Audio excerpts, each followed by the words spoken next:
Hey guys, it's Steph from Hot and Moving. And the first day of minicamp, officially started in Cleveland, and it's already looking like it's a wash in terms of who the QB should be. I mean, look, man, I was already under the assumption, for me, it was like, it should be Shedeur Sanders, but he has to earn it. He can't come in there being a brash and cocky and arrogant and can't do no watch flashing, but I mean, even during OTAs and whatever, I mean, he was already looking good, right? But it's just OTAs, this is just guys who are going to get cut. And it's still possibly the same thing, too. I mean, even though it's the first day of minicamp or minicamp 1, look, I mean, he goes 10 of 12, 2 touchdowns, no interceptions, right? Clean. Dylan Gabriel, struggling.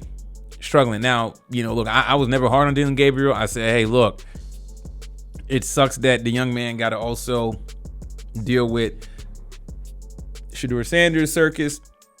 But Shedeur Sanders hasn't made it a circus. He hasn't made anything about him since being in Cleveland. He's been, everything, all accounts, he's been doing well, on and off the field.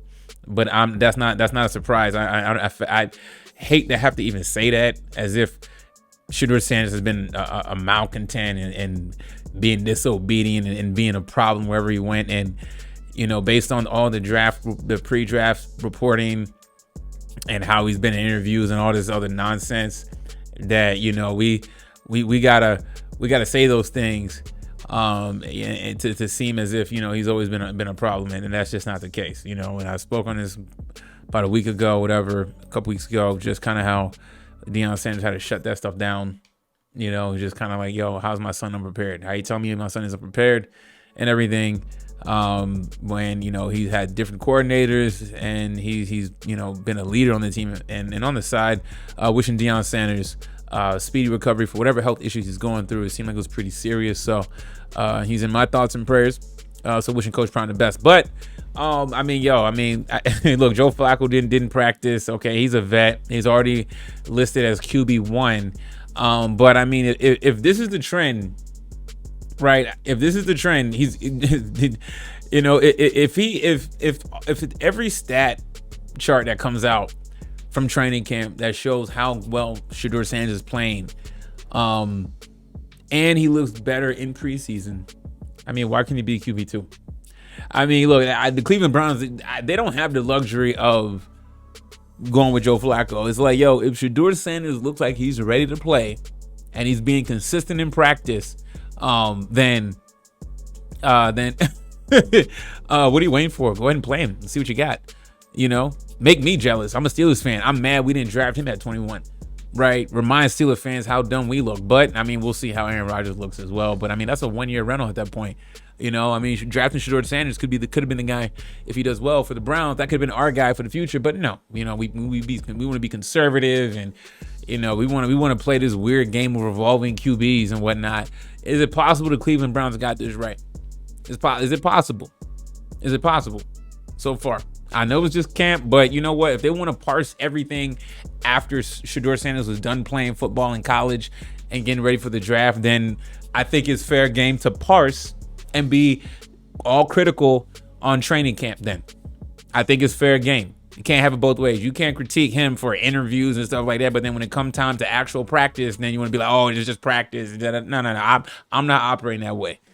As loud as the criticism is going to be when he won't throw no damn footballs, then it should be just as the criticism should be just as loud for practice. In this case, we're not hearing much. You know what I'm saying? It's not gonna look good for Flacco, Pickett, and Gabriel. At this point, I'm definitely more convinced that it was all politics in the NFL and all that, and not want to draft him. I'm more convinced. I knew that's what it was. And then if he doesn't become QB2, because I don't think he's gonna struggle in preseason, man. I really don't. I don't. I'm not gonna be. Even if he does have minor struggles in preseason, you ain't gonna convince me that Pickett and Gabriel is better. Just not happening. This spells bad news for Gabriel. If Shedeur, and it's funny too, if Shedeur Sanders gets cut, it's like, that's a blessing for him, because it's like other teams are looking at this. You know what I'm saying? Other teams need a quarterback. They know they need a quarterback. A lot of teams need a quarterback. They definitely need a number 2 quarterback. Absolutely. But for whatever reason, the NFL, wanted to make the initial state. The Cleveland Browns, they're not going to cut him, though. They'd be foolish to. Just the amount of positive energy, the amount of juice and electricity he's already brought, and he's going to combine that with playing well, and he's doing well in practice, on and off the field. It's a done deal. It's a done deal, right? So everything is just a formality now. Everything's just a pageantry for NFL, old style of business. Flacco, let him do his thing. Okay, give it. And Pickett's gonna be 3rd, and then they're probably gonna make. They're probably gonna put Shedeur Sanders 4th on the depth chart if they were gonna have 4 quarterbacks. But it's like, they were mad that the ownership had picked Shedeur Sanders, while management picked Dillon Gabriel, right? But who's looks smart in this one now so far? But just QB tracker, day 1, but nonetheless, progress is looking good for Shedeur Sanders. That it's going to start inching towards his job to lose. Absolutely. He came in a positive attitude, and he just out there balling, just doing his thing, keeping his head down. And, I've seen clips of him and practice looking good, throwing some dimes out there, So anyways, guys, y'all let me know what y'all think about this, man. Thanks for watching. Please like, subscribe. I'm out.